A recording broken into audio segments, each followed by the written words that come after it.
기도드립니다. 사랑의 주님, 우리에게 꼭 필요한 구원의 은총을 허락하여 주시고 삶 가운데 어려운 가운데서도 피할 길과 능력과 지혜를 허락하여 주시며 하나님의 아름다운 천국으로 인도해 주심에 진심으로 감사를 드립니다.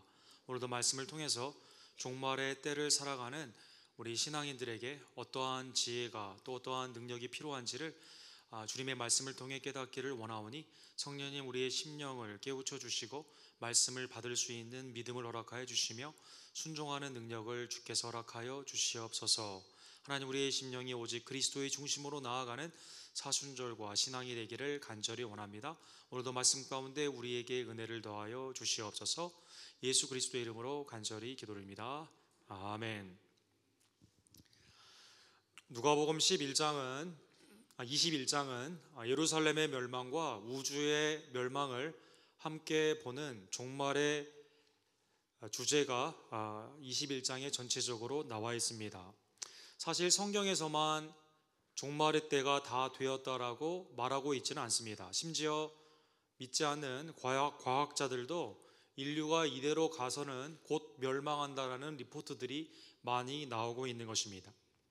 1947년도부터 2차 대전이 끝난 후에 둠스데이 클락, 인류의 종말을 나타내는 종말의 시계가 많은 과학자들의 계산을 통해서 이렇게 나오고 있습니다.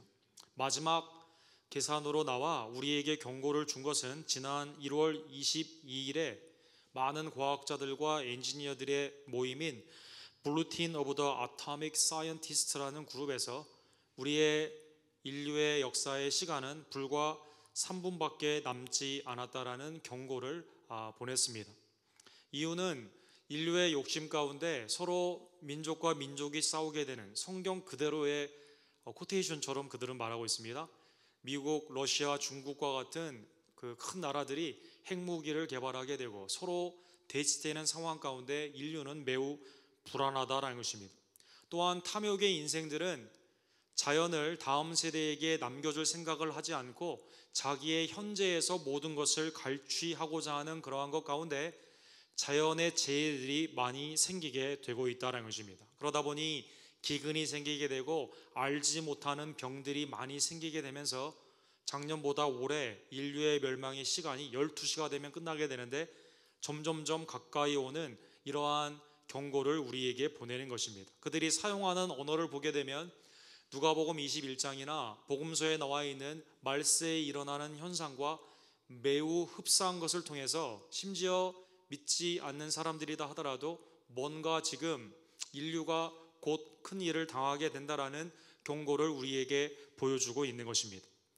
누가복음 21장의 심판과 구원의 The Day, 주님의 날은 다양한 단어 가운데 쓰여지고 있습니다. 불신자에게 그날은 심판의 날입니다. 정욕 가운데 쌓았던 예루살렘 성전과 같은 헤롯 성전은 다 무너지게 되는 것입니다. 죄의 값인 사망을 영원 가운데 경험하게 되고 모든 것이 멸망하게 되며 하나님의 진노의 심판을 받기 때문에 불신자에게 이 날은 매우 두렵고 무서운 날이 되는 것입니다. 반면 예수 그리스도를 영접하며 하나님의 나라를 소망하는 자에게는 구원의 날이 됩니다. 하나님의 새 하늘과 새 땅이 세워지는 날입니다. 영원한 생명의 날이 됩니다. 속량 그리스도가 우리의 죄를 다 갚아주셨고 사해 주셨기 때문에 구원의 날이 되는 것입니다. 그날은 영광의 주님을 맞이하는 날입니다. 그러기에 기쁨과 감사의 날이 되는 것입니다. 주님은 21장 하반부에 그러한 의미에서 로컬 예루살렘의 멸망뿐만 아니라 유니버스 우주에 관한 멸망의 그 말을 말씀하시면서 신자와 불신자들에게 동시에 이 말을 분별하여 지금 사용하고 있는 것입니다. 이날에는 사람들이 인자를 구름을 타고 능력과 큰 영광으로 오는 것을 시각적으로 보게 됩니다. 예수님의 초림이 겸손으로 오셨기 때문에 어디에서 태어났는지 사람들이 알 수도 없고 또 예수님이 오신 그것에 사람들이 축하하기보다는 죽음으로 예수님을 죽이기 위해 많은 사람들이 노력했던 초림과는 달리 예수님의 재림은 심지어 예수님을 죽인 반대하고 믿지 않는 사람들까지도 다 보고 영광 가운데 그가 오심을 인정할 수밖에 없는 영광의 재림으로 오시게 되는 것입니다. 계시록 1장 7절에 보면 볼지어다 그가 구름을 타고 오시리라. 각 사람의 눈이 그를 보겠고 그를 찌른 자들도 볼 것이요 땅에 있는 모든 족속이 그로 말미암아 애곡하리니 그러하리라. 아멘. 불신자들, 예수님을 배격하며 교회를 핍박하고 자기의 인생이 자기 것인 양 살고 있었던 그러한 사람들에게는 이날 영광의 재림주를 맞이하는 그날은 매우 슬픈 애곡의 날이 되는 것입니다. 다니엘 7장 13절에 보게 되면 인자가 영광 휘카이나의 구름 가운데 오신다라고 말하고 있습니다. 거룩하신 주, 인간의 죄인이 그 앞에 나아갈 수 있는 놀라운 영광 가운데 오시는 그분이 누구냐? 인자 예수 그리스도이시다라는 것입니다. 성도는 그러기에 주님을 모든 그 재림의 날을 사모해야만 되는 것입니다. 믿지 않는 자가 애곡과 슬픔의 날이라면 믿는 자에게는 그날은 머리를 드는 그러한 날이 되는 것입니다. 이런 일이 되기를 시작하거든 일어나 머리를 들라 너희 속량이 가까워 왔느니라. 속량이란 리뎀션, 누군가 나를 대신하여 갚아줌으로 말미암아 내가 자유케 된다라는 뜻입니다. 노예에 있던 내가 나의 노예의 값을 지불함으로 말미암아 내가 자유자가 된 것입니다. 죄의 싹신 사망이 그리스도의 십자가의 죽음으로 말미암아 내가 풀어지게 되는 그날, 그 구원이 완성되는 날이 곧 구름을 타고 오시는 인자, 거룩 가운데 오시는 영광의 주님 예수 그리스도를 맞이하는 날이다라는 것입니다. 예루살렘의 심판의 징조가 있고 세계가 멸망하는 자연재해 가운데 두렵고 떨리는 세상의 권능까지도 흔들리는 그때는 믿는 자에게는 오히려 머리를 드는 용기를 내고 주님을 맞이해야 되는 때가 되는 것입니다. 그러한 의미에서 성경에 나타나 있는, 그리고 오늘날 수많은 사인들을 통해, 징조를 통해 주님이 오시는 그 날을 우리에게 알려주는 그것은요, 역기능보다 순기능이 오히려 우리에게는 많은 것입니다. 예수님은 29절과 30절에 보면 무화과와 나무의 비유를 하십니다. 이스라엘의 사이클에 보게 되면 무화과 나무에 싹이 오르게 되면 사람들은 여름이 올 것을 알았습니다. 그래서 여름에 마땅히 해야 되는 일들을 하게 된 것이죠. 사계절이 분명한 한국에서도 절기마다 이게 절기의 변화가 무엇을 통해 오느냐? 그것은 벚꽃이 피면 봄인 것을 알게 되고, 또 여름에는 과일이 많이 나오게 되고, 가을에는 들판이 누렇게 되고, 겨울에는 눈이 오는 것처럼 자연의 변화, 계절의 변화가 이 식물의 변화를 통해 우리가 알게 되는 것입니다. 무화과 나무와 또 다른 나무들이 싹이 나게 될 때 모든 사람이 여름이 가까운 것을 자연히 아는 것입니다. 마찬가지입니다. 인류의 마지막, 우리의 삶 가운데 있는 종말의 때가 가까이 왔음을 알려주는 것은 하나님의 나라가 우리에게 가까이 온 것을 알려주는 것입니다. 종말의 징조는 그러한 의미에서 순기능, 우리의 영을 깨워주고 오는 예수님을 준비케 하는 좋은 기능을 가지고 있는 것입니다. 사랑하는 성도 여러분, 복음, 예수님을 믿게 되면 하나님이 우리에게 죄사함과 부활과 영생의 축복을 허락해 주신다는 복음이 성경에서는 하나님의 나라로는 이렇게 표현이 됩니다. 하나님의 나라의 백성이 된다는 것입니다. 그리스도를 믿는 자에게 하나님의 나라를 하나님이 우리에게 허락하여 주시는 것입니다. 이 땅에서 우리가 곳곳의 국적도 다르고 삶 가운데 문화와 역사가 다르지만 천국의 시민권을 하나님이 여러분과 저에게 허락하여 주시는 것입니다. 누가복음 12장 31절과 32절에 보면 예수님은 이렇게 말씀하십니다. 다만 너희는 그의 나라를 구하라. 그리하면 이것들을 너희에게 더하시리라. 적은 무리여 무서워 말라. 너희 아버지께서 그 나라를 너희에게 주시기를 기뻐하시느니라. 누가가 누가복음을 쓸 당시에는 가장 가치 있는 시민권은 로마 시민권이었습니다. 대형박물관에 있는 이 로마 시민권 동판으로 새겨졌는데요, 어떠한 노예에 있던 사람이 히스패니아, 스페인, 그래서 히스패닉은 이제 스페인의 언어를 하는 분들을 말하고 있지 않습니까? 히스패니아 전쟁에 가서 공을 세웠어요. 그래서 거기에서 자유자가 되면서 로마 시민권을 줬습니다. 이 사람이 너무 기뻐가지고요, 종이로 받은 그 시민권을 동판에 비싼 값을 주고 새기게 된 것이죠. 갑오로 이걸 가지고 오게 된 것입니다. 그래서 2000년이 흐른 지금에도 이 사람이 히스패니아 전쟁에서 공을 세워서 시민권을 받았다라고 하고 있는 것입니다.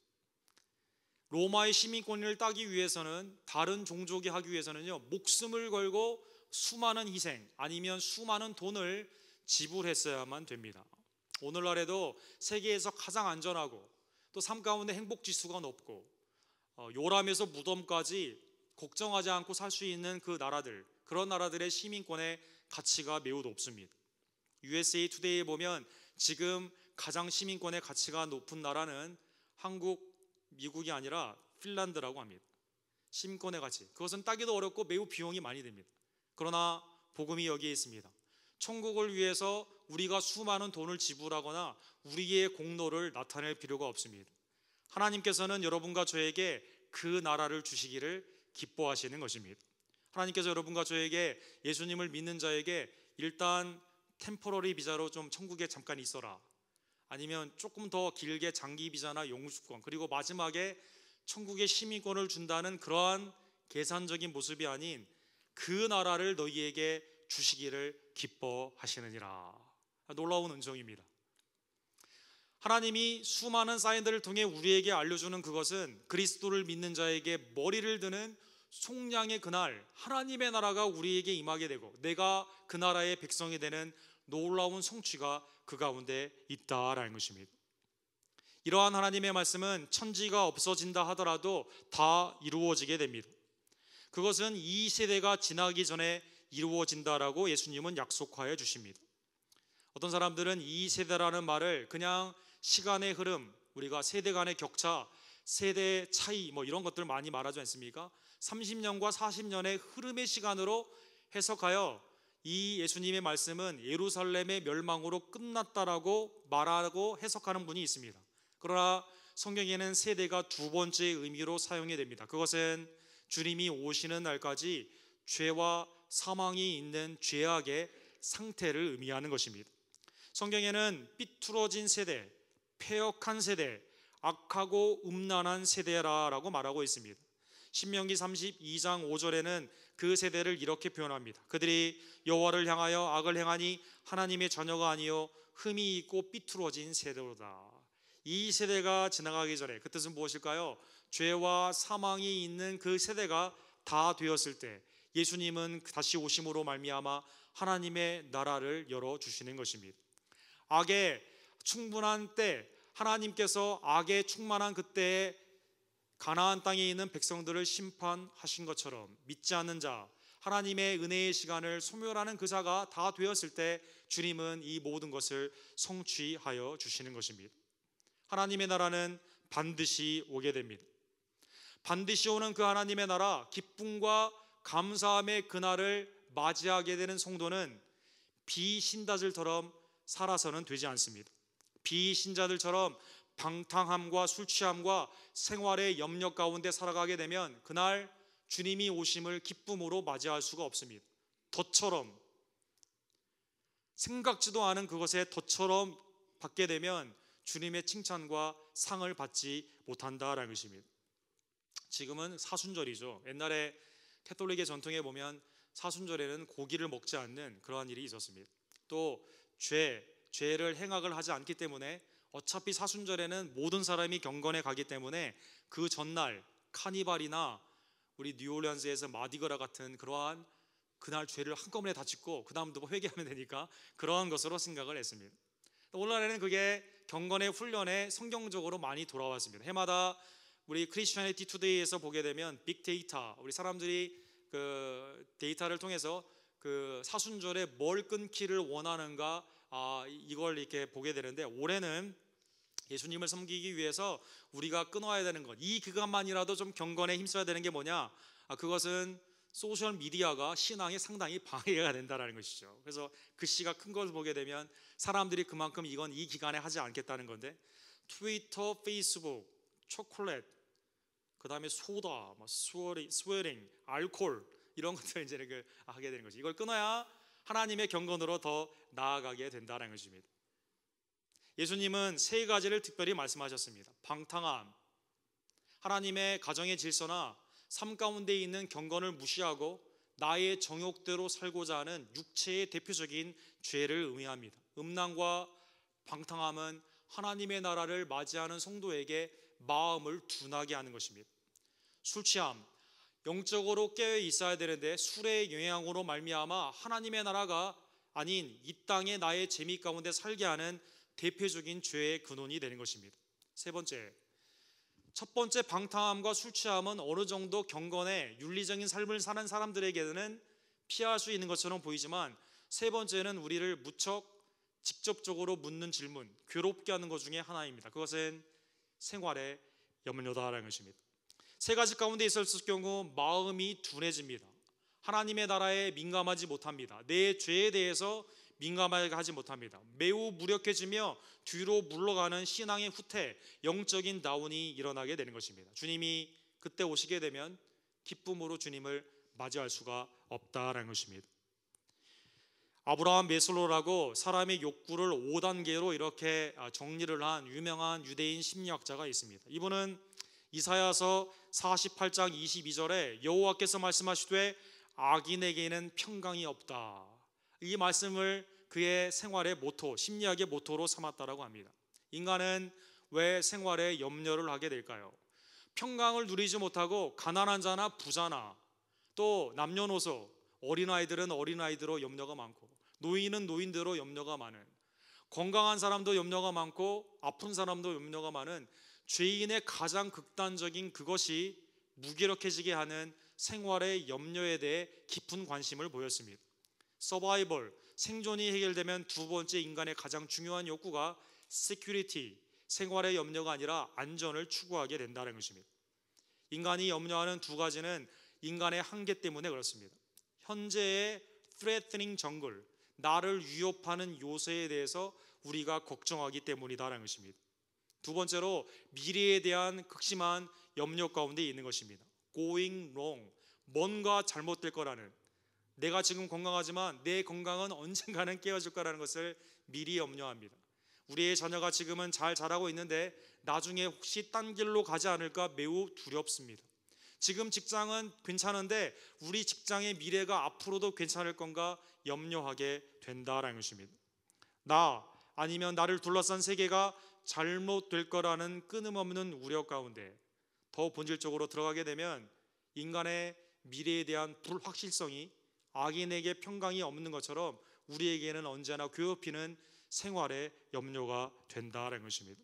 이 아침에 생활의 염려 가운데 있는 분들, 방탕하고 술 취함, 생활의 염려가 하나님의 나라의 포커스를 이 땅에 가져오기 때문에 하나님의 나라의 임재에 대해서 둔감하게 하는데요, 여러분, 우리의 죄를 회개하며 다시 한번 복음을 듣기를 간절히 원합니다.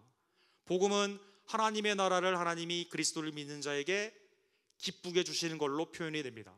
또한 성경에 보면 복음은 예수 그리스도를 믿는 자에게 현세와 내세의 평강을 허락하여 주신다는 것입니다. 요한복음 16장 33절에 보면 이것을 너희에게 이름은 너희로 내 안에서 평안을 누리게 하려 함이라. 세상에서는 너희가 환난을 당하나 담대하라, 내가 세상을 이기었노라. 세상이 수많은 핍박 가운데 우리를 괴롭히고 세상에 평강이 없는 그러한 삶 가운데 늘 불안하지만 현재와 미래에 내가 컨트롤할 수 없는 요소 가운데 매우 극심한 불안이지만 죄와 사망을 이기신 예수 그리스도께서 우리와 함께 계시기 때문에 우리는 그리스도 안에서 평강을, 세상이 알 수도 없고 줄 수도 없는 그 평강을 누리게 되는 것입니다. 우리 모두는 개인적인 종말을 주님이 우리 생애에 오시지 않는다면 맞이하게 될 것입니다.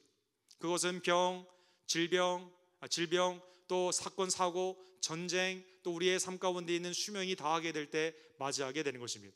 그런데 하나님은 성도의 죽음까지도 귀히 여기십니다.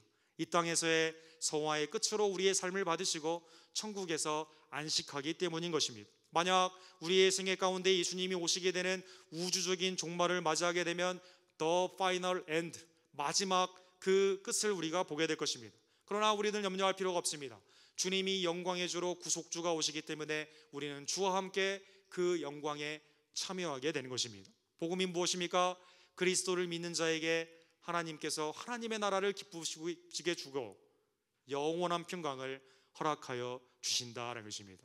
이 아침에 생활의 염려, 미래의 불확실한 가운데 마음이 흔들린 자들, 그리스도 안에서 평강을 누리시기를 간절히 원합니다. 세상은 어디에서나 알 수도 없고 줄 수도 없습니다. 그 평화는 오직 그리스도를 통해 개인적인 종말과 우주의 종말의 구원주가 되시는 예수 그리스도만이 주신다라는 것입니다. 이 아침에 그리스도를 영접하시고 그리스도를 믿는 믿음 가운데 흔들리지 않는 어려울 때에 더욱더 머리를 드는 성도들이 되기를 주님의 이름으로 간절히 축원합니다. 그날은 믿는 자뿐만 아니라 비신자도 맞이하게 됩니다. 예수님은 이 날은 온 지구상에 거하는 모든 사람에게 예외가 없습니다. 모든 사람에게 임하게 되는 것입니다. 요한복음 5장에 보면 선한 일, 예수 그리스도를 영접하고 인자를 인정하며 그의 말씀에 순종하는 자, 생명의 부활로 그의 음성을 들을 때가 온다라고 말씀하십니다. 그러나 악한 일, 주님을 믿지 않고 배격하며 자기의 인생 가운데 살아간 자는 심판의 부활로 오게 되는 것입니다. 신자에게는 영생의 날이지만 불신자에게는 멸망과 후회의 날이 되게 되는 것입니다. 신자 비신자 모두가 맞이하게 되는 재림주, 그의 앞에 여러분과 저는 어떻게 맞이해야만 될까요? 혹시 이 가운데 예수님을 영접하지 않은 자는 예수님을 꼭 구원주로 영접하시길 바랍니다. 그를 믿음으로 말미암아 이 날을 기쁨으로 맞이하시기를 간절히 원합니다. 믿는 자들은 오늘 본문 36절에 있는 말처럼 그리스도의 명령에 순종하기를 간절히 원합니다. 36절 우리 다 같이 읽도록 이러므로 너희는 장차 올 이 모든 일을 등이 피하고 인자 앞에 서도록 항상 기도하며 깨어 있으라 하시느니라. 항상 기도하며 깨어 있으라. 이유는 본문의 원어를 직역해보면 너희가 피하기에 적합한 자로 여김을 받도록, 이러한 일, 비신자들에게 오는 그 멸망과 슬픔과 애곡의 날들, 그러한 것들을 피하도록 너희는 온전함으로 설 수 있도록 너희는 기도하고 깨어 있으라는 것입니다. 기도의 예수님의 놀라운 가르침이 여기에 있습니다. 기도는 우리의 매일의 삶 가운데 있는 것들을 천국의 관점으로 바라보게 한다라는 것입니다. 술 취함과 방탕함과 생활의 염려는 하나님의 나라 것을 잊어버리고 이 땅으로 초점을 맞추는 것과 반대가 되는 것입니다. 기도는 하나님의 나라와 의를 구하게 합니다. 그날 하나님의 나라가 오는 그날 우리의 심령이, 우리의 삶이 바로 설 수 있도록 나의 삶을 정결케 하는 성화의 도구가 되는 것입니다. 고린도전서 3장과 고린도서 5장에 나와 있는 것처럼 주님이 오시는 그날 신자라도 두 가지로 서게 됩니다. 부끄럽게 서는 사람이 있습니다. 그러나 상을 받기에 하나님 앞에 칭찬을 받는 성도가 있다라는 것입니다. 이 일을 위해 생활의 염려, 방탕함과 술 취함에서 깨어나 항상 주님의 오는 그날을 영적으로 민감하며 기다리는 모든 성도들이 기도하며 깨어있기를 간절히 원합니다. 기도하지 않으면 하나님의 나라에 대해 둔감하게 되는 것입니다. 기도 가운데 깨어있지 아니하면 슬기를 주지 못한 미련한 그 처녀들처럼 자는 자 가운데, 영적으로 자는 자 가운데 주님을 맞이하게 된다는 것입니다. 우리 한독교회는 모든 성도 여러분, 주님을 깨어 기쁨으로 기도 가운데 맞이하기를 간절히 원합니다. 21장에 나오는 주님의 명령을 다시 한번 기억해 보면서 우리의 심령이 온전히 주님 앞에 서기를 간절히 원합니다. 지금 세상에 미혹, 거짓 그리스도가 많이 있는 때입니다. 미혹을 받지 않고 거짓 그리스도를 따르지 않는 성도들이 되기를 간절히 원합니다. 우리의 생명을 위협하는 병, 기근, 수많은 전쟁에 대한 소요에 대한 소문을 많이 듣는 때입니다. 그러나 두려워하지 않기를 원합니다.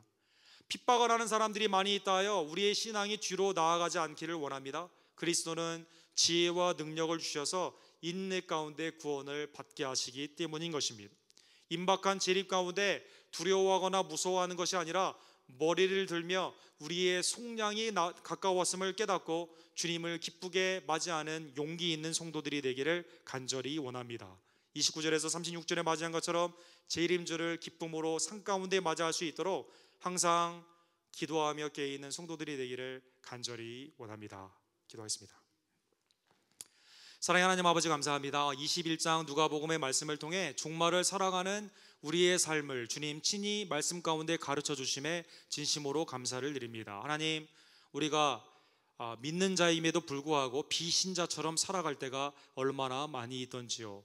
방탕함과 술 취함과 생활의 염려 가운데 하나님의 나라를 바라보지 못하고 영적으로 깨어있지 못하며 자고 있을 때가 얼마나 많이 있던지요. 마음이 둔하고 영적으로 뒤로 물러가 있어 삶 가운데 죄가 죄인지도 모르고 언제나 죄 가운데 그 습관을 반복할 때가 얼마나 많이 있던지요. 주님, 우리에게 예수 그리스도의 말씀 위에 온전히 서는 견고한 신앙을 허락하여 주시옵소서. 미혹을 받지 않도록 성숙한 분별의 지혜를 허락하여 주시옵시며, 거짓 그리스도를 따르지 않고 오직 우리를 위해 죽으시고 부활하신 예수 그리스도에게만 믿음을 두는 신실한 신자로 거듭날 수 있도록 역사하여 주시옵소서. 핍박의 때라도 성령님이 우리에게 가르쳐 주시고 피할 길이나 능력을 허락해 주심을 다시 한번 깨닫고 미리 궁리하여 염려하지 않기를 간절히 원합니다. 하나님, 무섭고 떨리는 그 징조들이 많이 있다 하여 뒤로 물러가지 아니하며 머리를 드는 용기 있는 신앙인들이 되기를 간절히 원합니다. 우리의 죄를 대신하여 십자가에 죽으신 예수 그리스도가 곧 재림주임을 다시 한번 깨달으며 항상 기도하며 깨어있어 주님을 맞이할 준비를 하며, 주님이 오셨을 때 착하고 충성된 종이라 생명의 면류관, 의의 면류관을 받는 하나님의 복된 일꾼들이 다 될 수 있도록 주여 역사하여 주시옵소서. 우리의 주에 있는 귀한 백성들에게 복음을 증거하기를 간절히 원합니다. 비신자들도 맞이해야 되는 이날, 하나님 아직 은혜의 시간, 회개의 기간이 남아있는 이때에 복음을 온전히 증거하며 우리의 가족들과 우리의 친구들이 예수님을 영접하게 되기를 간절히 원합니다. 성령님, 그들의 중생의 은혜를 허락하여 주시고 복음을 들을 때 순종하며 하나님께 나아가는 하나님의 나라의 백성으로 삼으시는 놀라운 구원의 역사 주님 허락하여 주시옵소서. 하나님, 말세의 때 말씀과 기도로 더욱더 든든히 서가는 우리 언덕교회가 될 수 있도록 하나님 우리에게 기도의 영, 말씀의 순종의 영을 허락하여 주시옵소서. 예수 그리스도의 이름으로 간절히 기도드립니다.